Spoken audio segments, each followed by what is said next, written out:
Welcome to Brave. Be inspired by the best leaders of Southeast Asia tech. Build the future, learn from our past, and stay human in between. I'm Jeremy Au, a VC, founder, and father. Join us for transcripts, analysis, and community at www.jeremyau.com.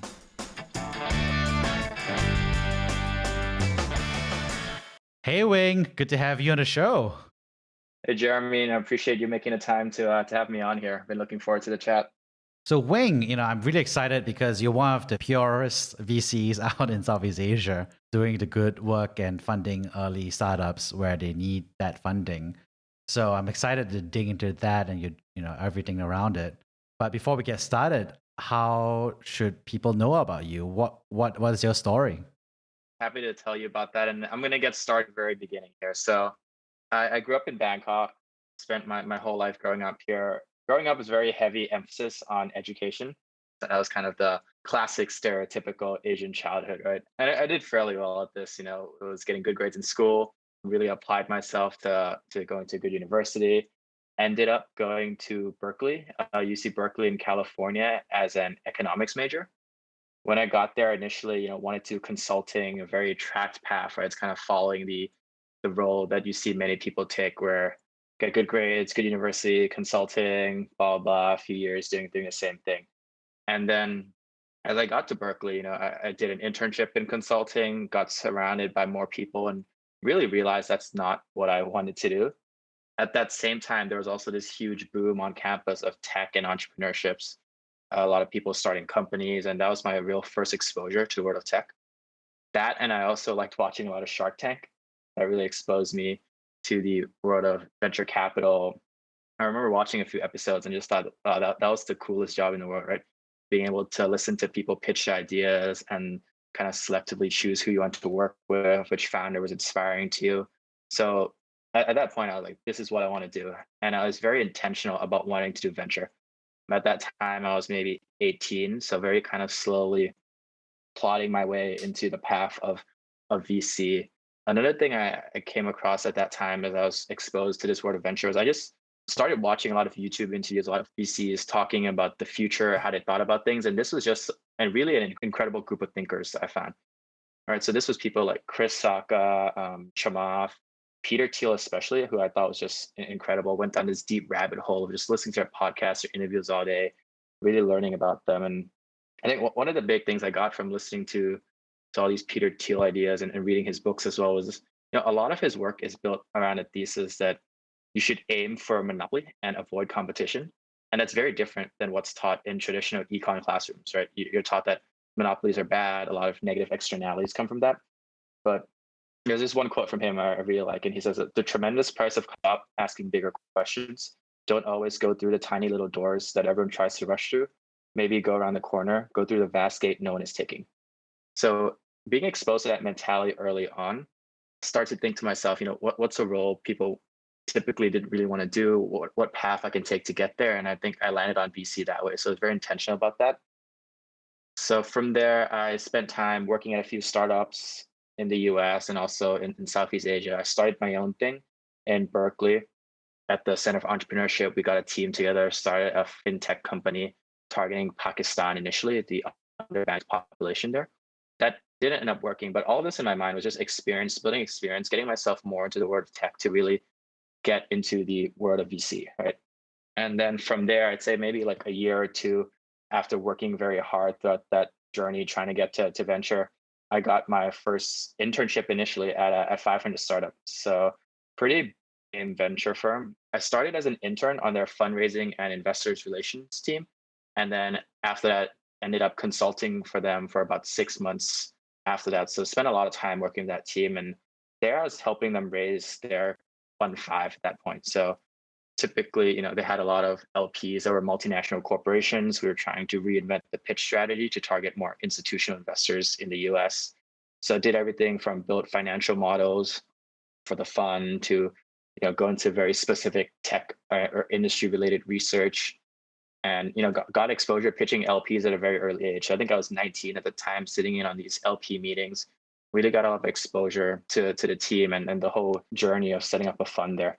And I think there are a couple of things that I took out from there, that experience as a whole. I think one big learning was just the role of luck and risk that ends up playing out in your life, right? I think so many things that happen in my life, for better or worse, are largely out of my control. At that point, I was very focused on applying for jobs, getting the right thing. And a lot of that is dependent on, how the interviewer felt that day.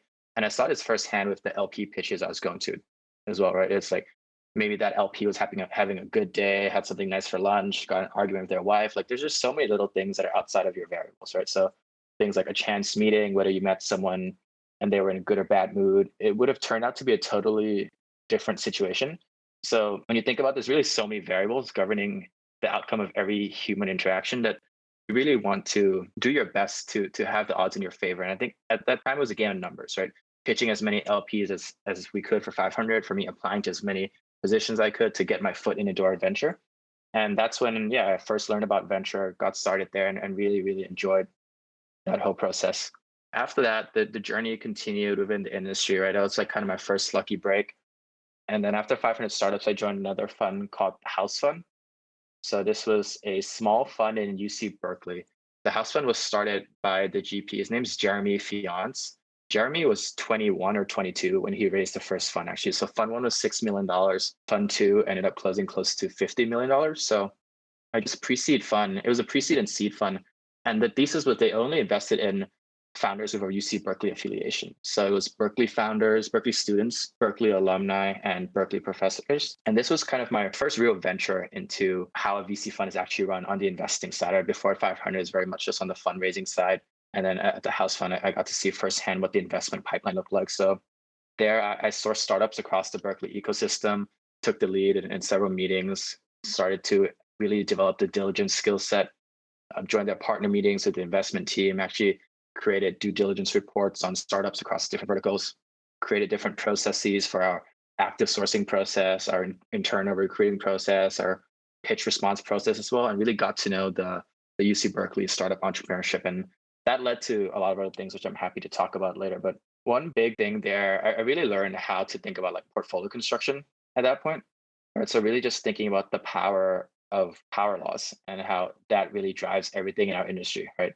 The Pareto Principle, the 80-20 rule, is long tails ultimately drive everything. And I think this is true not just in venture, but also in life. You really see that a small number of events drive the majority of outcomes, right? So in the context of venture specifically, the winner in our portfolio is going to be one or two companies that return the entire fund. Most of the investments go to zero. And it's really a very select number of companies that drive that. And you see that other things in the public markets as well, actually. It's a common misconception that you don't see that, but the returns of the S&P 500 over the last 10 years or so have been concentrated very much in the top 5 tech companies, basically. So really learning that the world isn't linear. And that was a big shift in mindset I had working at the house. But yeah, I was there for a year, really enjoyed it. And then after that, decided to join the team at AngelList. So AngelList, for those who aren't familiar, I think the best way to think about AngelList is this giant holding company. And the core mission is really just to serve founders, right? Make life easier for founders. I think right now there's up to 10 different sub companies within AngelList. So there's AngelList Venture, which is team I was on specifically. There's AngelList Talent, recruiting site. We have Product Hunt. We have AngelList India, a bunch more different sub companies. The team I was on specifically, AngelList Venture, we worked with angel investors and fund managers to basically get them started. So we had this SaaS software where we would run venture funds on the platform. Angel investors would be able to spin up syndicates and start make investments through the platform. And really the whole thesis was, if we drive more capital into startups, it's net positive for the world, right? Because by enabling investors to invest more easily, we increase the number of startups to get funding, the number of founders that get capital, and the number of experiments that can be run in the ecosystem. So on the AngelList team, I was on an operations role. So took a bit of a break from investing at the house fund and joined this team for an operations role where I manage syndicates. So help people get started, manage different angel funds. This is when I would work with different fund managers throughout the lifetime of their fund, help them with things like fundraising, negotiating with company, diligencing companies, negotiating pro rata, really the whole spectrum of it. Another interesting point was that AngelList is also very prominent in the US specifically, right? So this is when I started to make some personal angel investments as well, initially through syndicates at the start.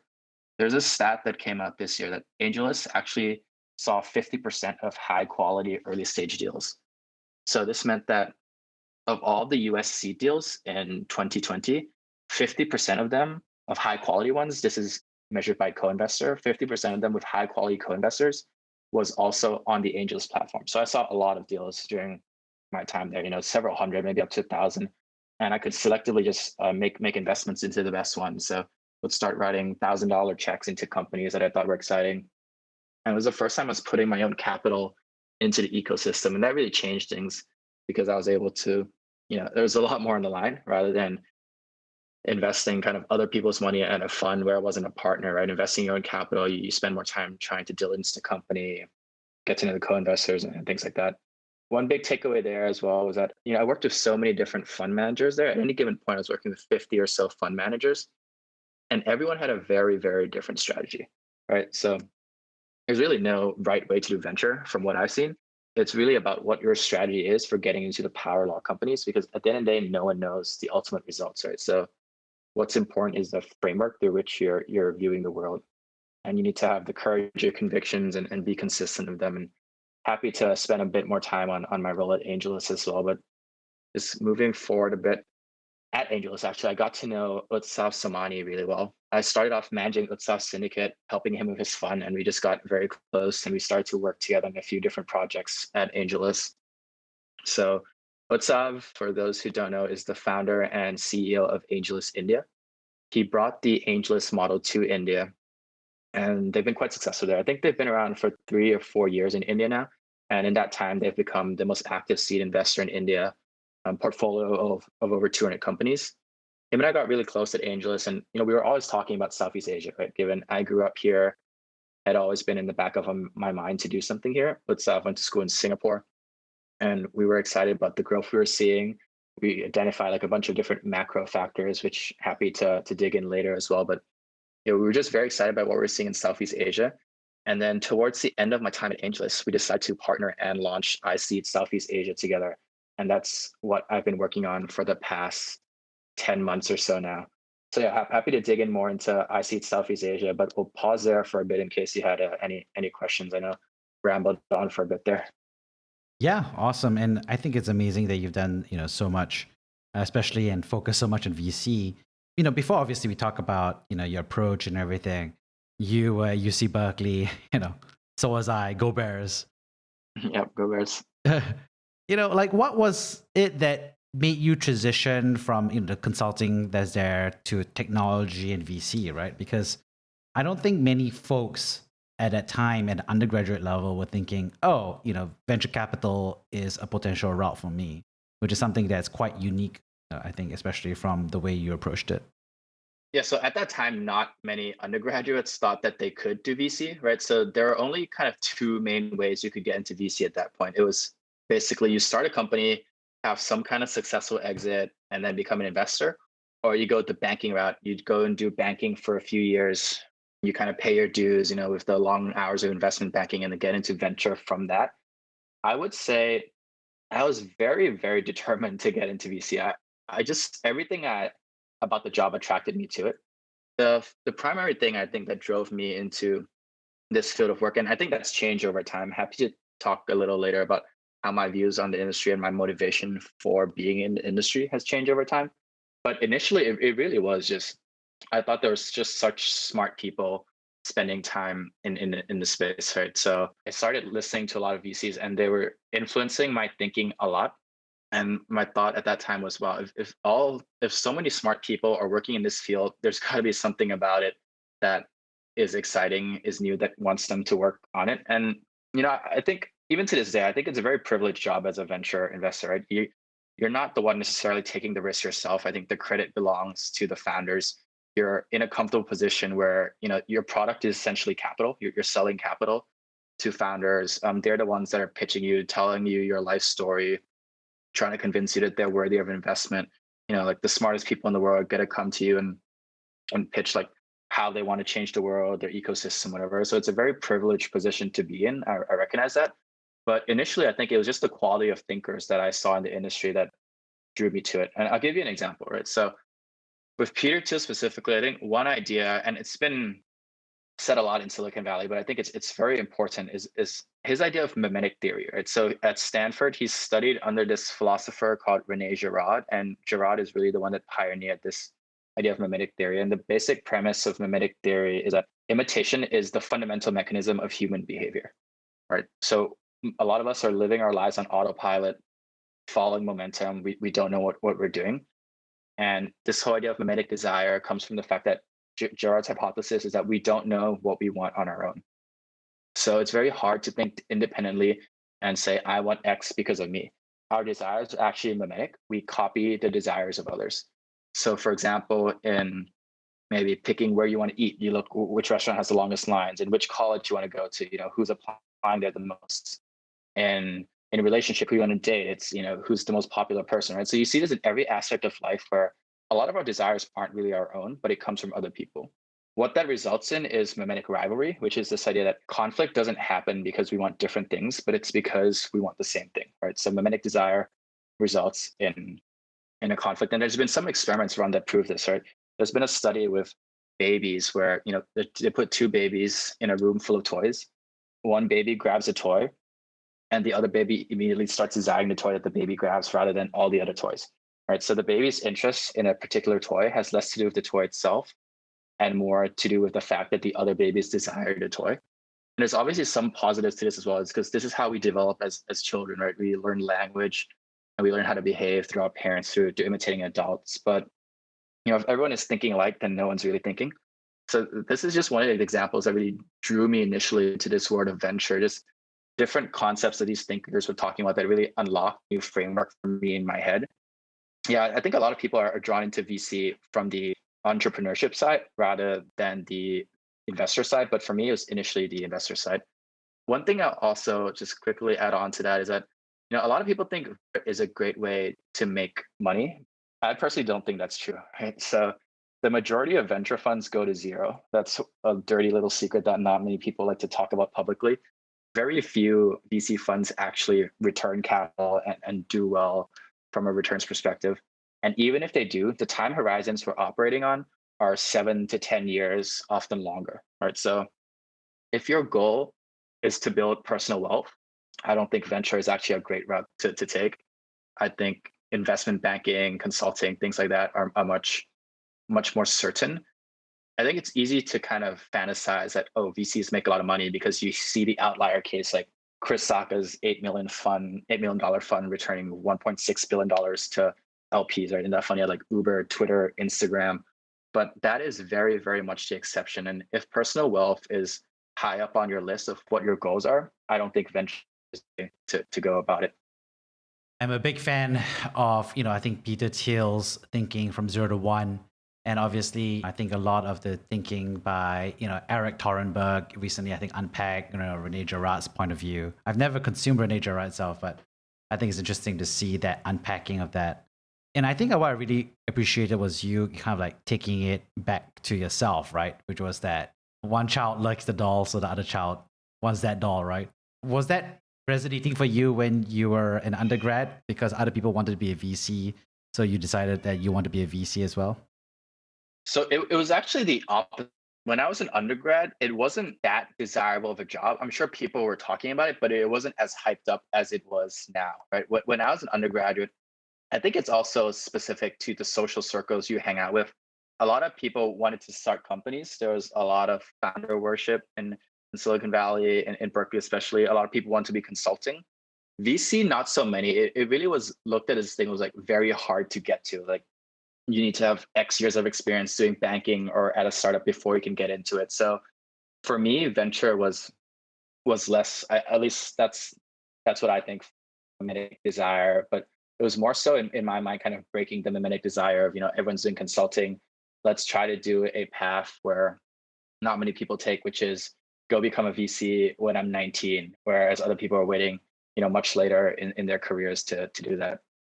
Okay, so I get that. So, we're using this theory of mimetic desire, right? So in that case, what is true is you're saying that you weren't imitating the fellow undergraduates, right? And I totally get it. When I was there, Google and Facebook were just starting to hire on campus. And everybody was like, why would we work at this big tech company, right?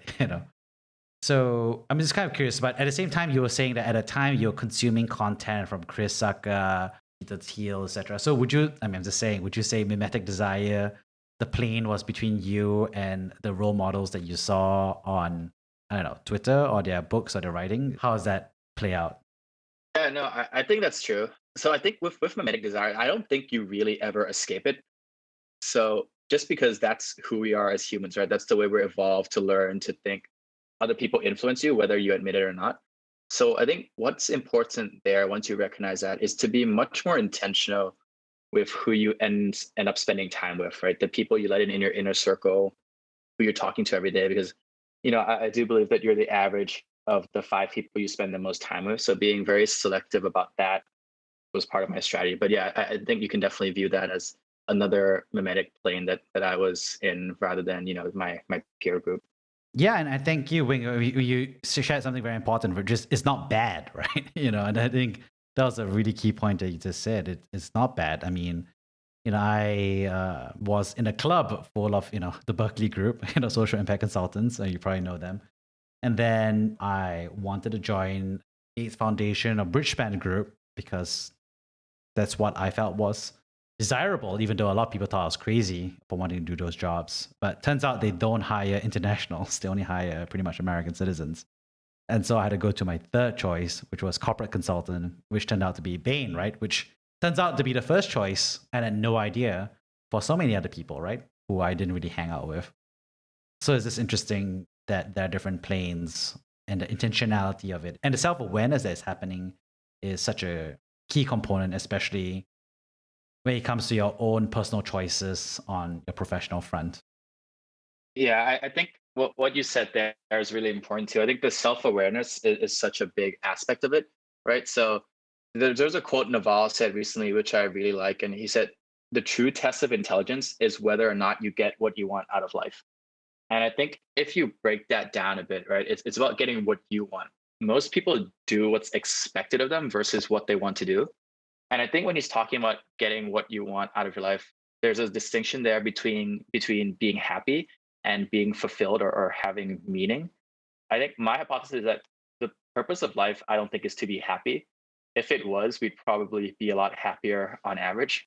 I think happiness is there to approximate and guide you to something closer, which is fulfillment or meaning, right? And how you find meaning is typically by taking responsibility for something, by having a role you play where you're taking responsibility and the outcome of some event is dependent on you.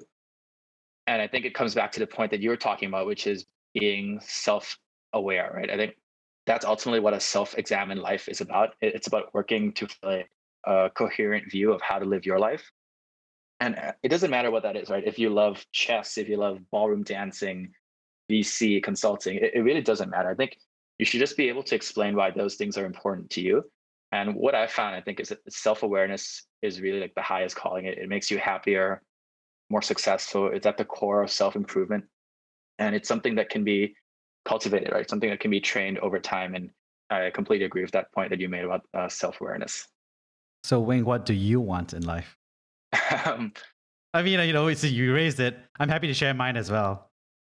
Yeah, I think so. There's different ways you can approach this question. You can talk about it on the personal front in terms of hobbies or things that make you fulfilled. I'm going to answer this one in the context of my career and why I picked VC. But I think overall, as a whole, I think for me personally, I want to keep getting better, right? Just improving as a person, as a human. I want to spend time with people who take risk and inspire me. But if you're really looking from a professional context of my motivation and what keeps me fulfilled right now in the current role is, I believe that progress and new knowledge is created in the frontier, right? Frontier meaning places where not many people are working. So there are people out there who believe something they're not supposed to believe, or believe something that they know is important, true, and can work. Something that's to them a little scary to talk about. If you're not facing any ridicule or backlash, then you're by default not working on anything new, right? If it's universally accepted, it can't be new. most people working on something that's scary are wrong 99% of the time. But the small fraction of people who are right, they're the ones that end up changing the world, making new knowledge and pushing us forward. So for me, I think what I want right now is I want to be able to build a place where you can go when you believe something you're not supposed to believe, but it's important, it's true, and it can work. So I want to find these spiky people who are not following typical conventions, coloring outside the lines, and support them in whatever way I can. And right now, it's supporting the new through allocating capital and time to them through this fund. That's really what I'm focused on now. But yeah, for me, that's what motivates me, and I think what keeps me fulfilled. There's a quote from T.S. Eliot, which I really like, and he says, "We shall not cease from exploration, and the end of all our exploring will be to arrive where we started and no other place for the first time." So yeah, currently that's what's motivating me. Might change over time, but I'd also love to hear from you, Jeremy. What's currently your meaning or what keeps you fulfilled? Yeah, I mean, it's a fair question. It's funny because when you shared that, I remember being in that spot, and I think one thing that changed over the past years, I got the opportunity to do some group coaching under the Grand Quest, which is run by Anita, who's coming on the show, Anita Hussein. But it was a good discussion. It was a very much like you can call it, mechanically a career visioning exercise, right? With a cohort and a community as well as one-on-one time.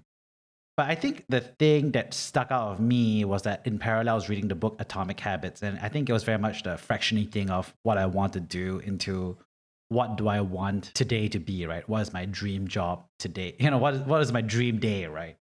And I think there's a Wait But Why article that does a great job as well about happiness, which is about, I think he subdivided the years of your life into all these various boxes. and it was like, it fills out this just giant A1 sheet, right? For me personally, it was like moving away from like what is going to happen in the future to what the day is. And I think the day was like waking up in the morning, breakfast with family and kids, definitely not driving the kids to school, so, kissing them on the forehead and sending them off. And then starting the day and doing a lot of whiteboarding, brainstorming, collaboration, discussion, authentic conversation. And that'll be my day, right? And then I'll wrap up some day. And then I would head out and do some deep conversations with people over meals, or at the time I did not know it yet, but podcasting also scratches that itch. And yeah, going out, do improv and rehearse that once or twice a week, So that was kind of like my dream day, right? So I think that's an interesting shift because I don't think 10 years ago I could have ever articulated that. I couldn't have articulated what my dream day was. I could only articulate what my dream future job was, or future title, or future, I don't know, something, right? X, thing, object. So that's why I really like what you said about Naval. And what I want out of life is that perfect day. And I just get it like, not every day of my life that'll be perfect, but if I get it like 3 or 4 days a week, like that'll be perfect, right? Yeah, no, thanks for sharing. I think that's a great point. Naval does, I think, talk about that quite a lot, right? It's this idea of retirement is when you stop sacrificing today for some imaginary tomorrow, when today is complete in and of itself. And I think that's what I've always tried to optimize for too, right? It's just wealth in the form of being able to have complete control of your time. I think the ultimate sign of wealth is if you're able to wake up every day and you can pick what you do, where you work from, who you work with, and when you work as well. It's very closely tied to this idea of just really trusting the process. And what I mean by that is you have to find edification and gratification in the process itself, right? Finding fulfillment in the sacrifices is very important because the fundamental illusion is that there's a goal out there that will make you happy and fulfilled forever. Naval talks about this all the time. He's like, nothing out there will make you happy and fulfilled forever except death. I think this is true in the pursuit of a career, completing a task, buying material items, going on vacations, in relationships as well. I think everything we do or achieve after some time, it becomes a new normal, right? So no matter what you achieve in the future, you'll be about as happy as you are right now on average, as I'd say. I saw that personally when like Oh, okay, you get into a great university, you'll be happy. Nope, you get a great job, you'll be happy. Nope, you finally get to do VC, you're an associate at some firm, you'll be happy. You finally have your own fund, you'll be happy. And at that point, the goal line always moves, right? So I think not getting too attached to the outcome and realizing that the beauty is in the job in and of itself has been a big unlock for me as well. So definitely resonate a lot with what you just said there. Pushing on the journey to get towards that perfect day, right, is the tough part. And that's interesting about your journey. When I look at your journey as well, Wing, is okay. When you said it in undergrad and said I want to be a VC or at least be in that ecosystem, I get it, right? Because it's something, right? It's something to do. But what's interesting to me is that you got into it and then you stayed, right? I mean, over time you change companies, but you stayed in this vertical, right? Which is interesting, right? Because there's a decision to join something, which everybody does, right? Because you're trying something. You can do any internship for 8 weeks, right? You can do any job for 1 year. But I think what's interesting is that you chose to stick and keep deepening the craft in this one. So I'm just kind of curious, and you kind of signposted this earlier, right? You said your motivations change as well, right? But why you joined VC, and I think by extension why you're continuing in VC. So could you share about what shifted from your initial impulse to join VC versus why you choose to stay in VC? Yeah, definitely. No, I think that's a great point. I think it falls under this idea of well, actually, I just listened to a Harvard commencement speech about this recently. It was called Liquid Modernity. Would definitely recommend it. And the basic thesis is that one of the biggest problems we face now are distractions, right? So it's like everyday boredom and uncertainty that comes from our inability to commit to anything in the long haul. So he talks about infinite browsing, which is, like you're browsing through Netflix. Maybe you spend like 30 minutes trying to find out what you want to watch, but this is applied for everything in our lives, right? It's the pursuit of optionality for optionality's sake. Optionality is basically the state of enjoying possibilities without actually being on the hook for anything. But the main thesis is that we do something wholly when we choose to commit to something. One of the most satisfying things to do is to commit to something, to a place, to a profession, to a cause, a community, a person, to show our love for something by working on it for a long time, right? So, and I think that's the big paradox of decision making. It's better to choose, commit, and get started instead of waiting for the best possible option. So the correct decisions are actually always suboptimal, right? I think whatever you choose to do, the person you choose to marry, the job that you pick to do for the rest of your life, there's probably a job out there that's a bit of a better natural fit for you. But the paradox is it's almost always better to choose and commit and work on something for a long period of time than to just keep, infinitely browsing. I think that's one of a big idea that I've had throughout my life as well, is that compounding is really where the magic lies, right? You need to play long-term games because that's when compounding takes place. And compound interest is one of the few like non-luck based ways to reap rewards. It's true in your craft, your hobbies, your relationships.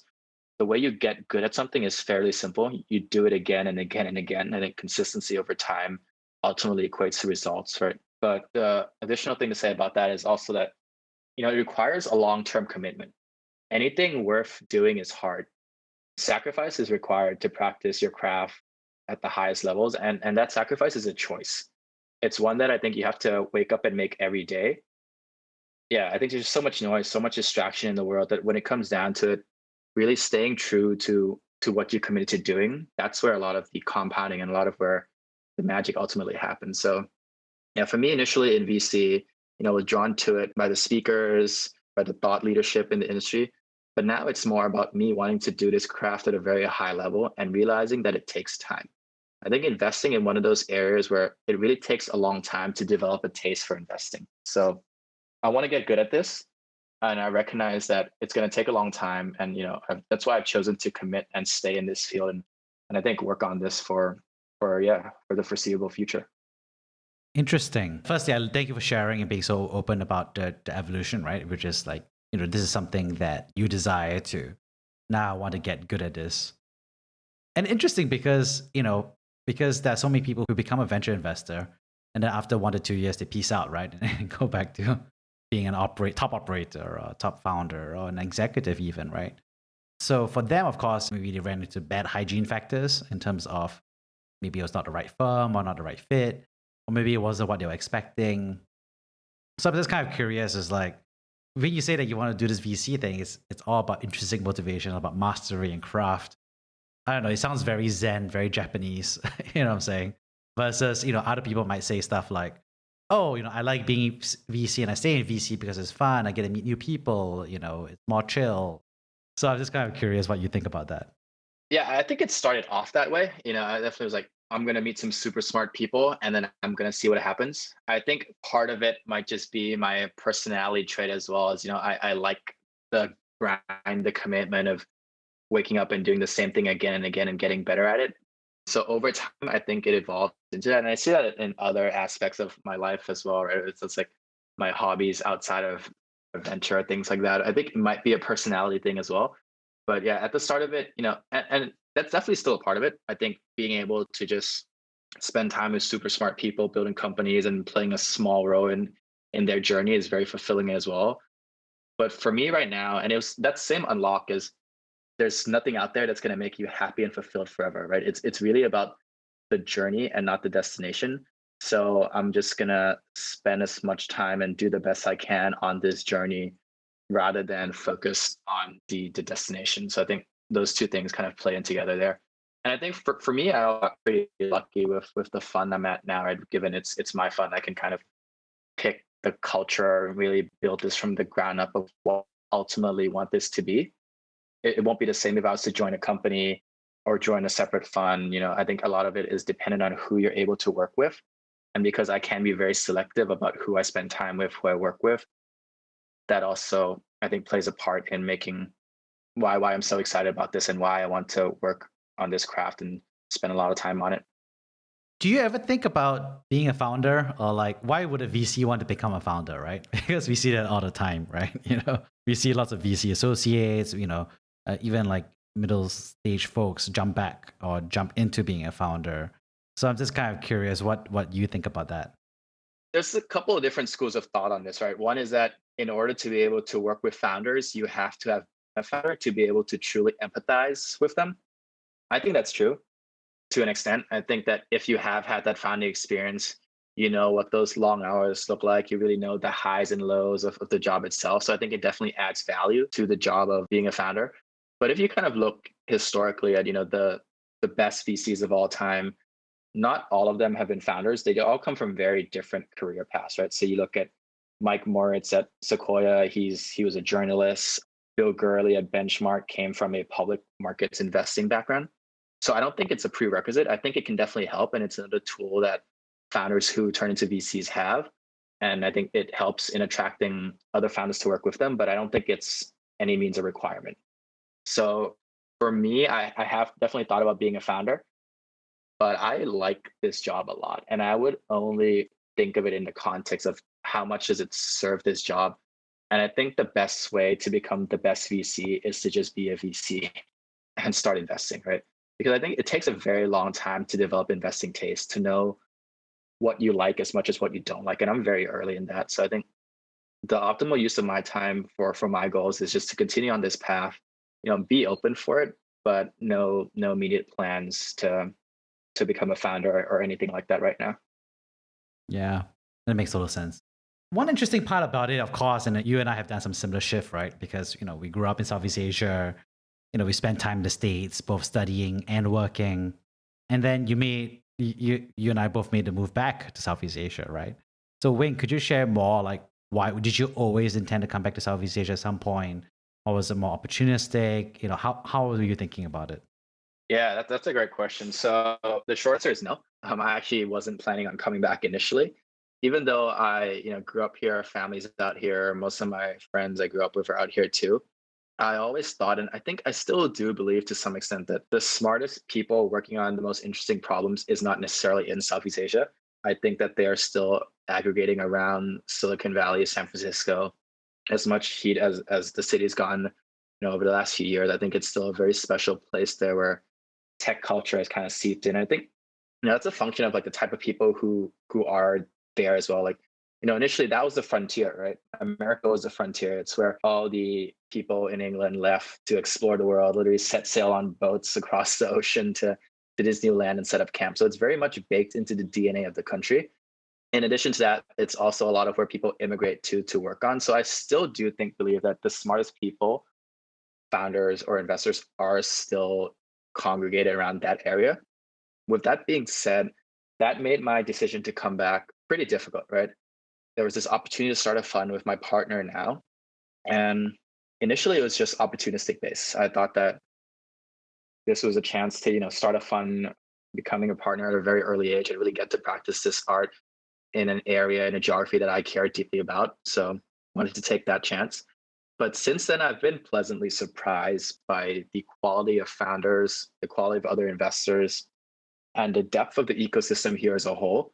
I do think that a lot of value is going to be captured in this region over the next 10 to 20 years. A lot of value is going to be created, right? There's going to be some amazing companies started, a lot of great founders, a lot of great companies will be built just based on what I've seen. And I think we're really riding the wave of investing here to a degree, right? If you look at Silicon Valley or San Francisco, early stage tech in the last 20 years, it's if you're a halfway decent investor, it's been hard to lose money investing at the early stages there. There's just been so much capital, so much attention. That ecosystem has grown incredibly well over the last 20 years. I think we're at the stage of something similar in Southeast Asia, just based on conversations I've had, the more time I've spent, learning about the ecosystem. So very excited for all the value that's going to be created here. And, byproduct of that is, I get to work in a geography that I'm very passionate about. This is, my family's here. I grew up here. I care deeply about the people in this region. So yeah, I think my thinking on that has changed over time in a good way. Thanks for being so honest about how your thinking has changed. I think most people try to be like, I achieved point B, right? Without sharing how point A to point B happens. I mean, personally, I had a similar shift in terms of thinking between the US and Southeast Asia ecosystems, and a similar dynamic between family and, the opportunity upside. I guess, what's interesting as well is that you're Thai, right? And that's been an interesting piece because, I think we're looking at that, and you're also looking at a regional space as well. So I'm just kind of curious, how do you feel about that? Yeah, so with our investments so far, we've funded 9 companies since we've launched the fund, primarily in Singapore, Indonesia, Vietnam, and only one company has been in Thailand. We've helped a lot of portfolio companies in terms of expanding into the region. I think it's a very attractive second market for companies to expand into. But I think the Thai ecosystem as a whole has definitely lagged behind our neighbors, namely Indonesia, Vietnam, and Singapore. There's a couple thoughts as to why that is. A lot of my friends, other investors here, think it's a capital allocation problem. I don't think that's true. I think that if the talent is here, if great companies are being built here, capital will be deployed. So I don't view it as much of a capital problem as much as more of a talent problem, right? I think that in reality, I think in Thai society and Thai culture, a lot of value and emphasis is placed on social status. And right now that is gained in jobs like consulting, working at one of the big 4 consulting firms, investment banking and things like that. So like all of my smartest friends are still somewhat in that line of work. They're doing consulting, they're doing iBanking, and there's not a huge founder worship culture in Thailand. Taking risk is not looked on as something that's good. I think a lot of Thai people are pretty risk averse. So I think there's a cultural and society aspect to it as well. But I think that's also slowly changing over time, right? So you're seeing a lot more people want to work at big tech companies. There's a lot of excitement around the US companies like Facebook and Google in Thailand, and then also the more regional companies like Grab, Gojek, Lazada, Shopee. A lot of smart people are slowly transitioning into roles there. And then I think that the logical next step from there, once you work in a big tech company, eventually you kind of want to start your own company. So I think there's a small shift that's going to happen over time where more and more smart people start companies. And I think once you see role models happen, that's a big shift as well, right? We haven't seen a big Thai unicorn yet. There's no kind of Thai founder role model to look up to as there is in these other countries. Once that happens, I think it's going to snowball, and a lot more people, a lot more talent is going to look and be like, hey, that's what I want to do as well. So yeah, I think we've lagged behind, but I'm pretty optimistic that that is going to change over time. Yeah. And I think a big part about why that's going to change over time is that, you are choosing to be a seed fund, right? And seed funds are so critical because you're making a bet on founders at the product market fit stage, right? So you not just have a picking responsibility, but you also have a nurture and help them achieve product market fit side. But at the same point of time, I think you and I have discussed this before, which is that we do see a retreat of seed funds, or it feels like there's a hollowing out of this, all the seed funds that have been moving around, and so there's less dedicated seed capital or specialists that exist, right, which causes signaling risk and so on and so forth. So I'm kind of curious to hear your hot take on why that's happening. Yeah, definitely. I think so. Before we launched the fund in Southeast Asia, we talked to a lot of investors and a lot of founders. On the investor side, we were hearing similar things as what you're saying now, right? Like you saw the first generation of venture funds do really well. And we're just talking local funds here, right? And these are, like Monks Hill, Jungle, Open Space, Golden Gate, whatever. Their early seed funds have done well, very strong multiples. So what they end up doing is they end up scaling up. They raise larger and larger funds. And the incentives in a VC fund is so that if you do well, you scale up, right? It's higher AUM, more management fees, more responsibility. I think it also means, you're playing at a bigger scale, you have more capital to allocate, your work to an extent is more meaningful. But once you become a $100 million plus fund, you're managing $200 million, it's very hard to be a true seed fund. The fact with seed is that it is where the majority of returns lie, but you can't allocate too much capital at this stage, partly because one, the ecosystem is also very early. It's seed, right? The rounds are small. You can't inflate them too much. So what we saw was that all these funds, all these seed funds that do well, they're now Series A funds and they're competing with each other at that stage. And this really opened up a gap in the market for true seed funds. I'd say there's only like 2 or 3 core seed funds where seed is all they do. And yeah, I think it's good for us given we're the new guys in town. We want to carve out a little niche for ourselves. And I'm sure other funds have seen this as well. We've seen a few emerge, but as a whole, I think the competition has moved upstream to the Series A stage and seed is open. Although you are seeing, Series A funds start to invest at the seed stage again, just because, they need to win the allocation. They want to build the relationship with the founder early. And that's another very interesting thing about venture, right? Is that as the size, so your fund size is ultimately your strategy. And at different fund sizes, the zero-sum game changes, right? So who you compete with, who you collaborate with is very different depending on your fund size and how much capital you can allocate at any given point in time. So yeah, I think it's just a really, really interesting game. And, we're seeing it change over time. I think I'm less concerned about seed as I am about the later stages, namely Series C onwards, although that's also slowly changing. Yeah, I mean, I think overall it's just good for us given there's not that many truly pure seed funds out there in the region, at least compared to in the past. So yeah. Yeah, definitely true. I think you mentioned so many good points, right, about the hollowing out, the mechanics about why VCs that succeeded with a seed approach are expanding beyond that, right? And that's causing that whole structural change. Good news is, of course, on the later stages like Series C and plus, we have people like Nick Nash, who was on the podcast recently, raising, large $384 million fund for, that set of rounds. But I think, I always have a special place in my heart for, specialist seed firms. I remember getting my seed round in my last company from, the East Coast of America. There was like Next View Ventures, Box Group, and Founder Collective were the top 3 seed specialists. And they had a very special role because, they were trusted by all the other VCs, right? Because they stuck to their lane in that sense. And were able to not only be good at picking, which lots of people can do, but also very good at shepherding and unlocking the value in partnership with the founder. And that's a really tough thing to do because it requires not just time and attention and coaching, right? But also like side-by-side product market fit, experimentation, and hypothesis building. It's an interesting and tough role, but a rewarding one for the right people. What do you think, Wing? Yeah, no, definitely agree. I think seed it's the most challenging. And I think the hardest part about this job at the seed level is just, I really have no idea if I'm good at this. I won't know until 5 or 7 years from now. Right. So the way that we're running the fund now, that we're picking companies and partnering with founders, I'm not going to know if I'm any good at this for a very long time. But there is something very special about being one of the first people to believe in a founder, right? One of the first institutional or funds, that are not angels to come in believe in a founder and really build that relationship from day one and kind of nurture that as they grow. I think that's hard to replicate to do at the later stages, right? Because the later you get, the more capital just becomes a commodity versus the early days when you're really in the trenches with the founder, able to work closely with them and build that relationship. And I think that's incredibly valuable. Building that relationship early on and being a trusted partner for the founders is another thing which I find very, very fulfilling about this as well. Just kind of curious, as we kind of wrap things up here, is, if you could go back 10 years in time, where would you be and what advice would you give yourself? That's a good one.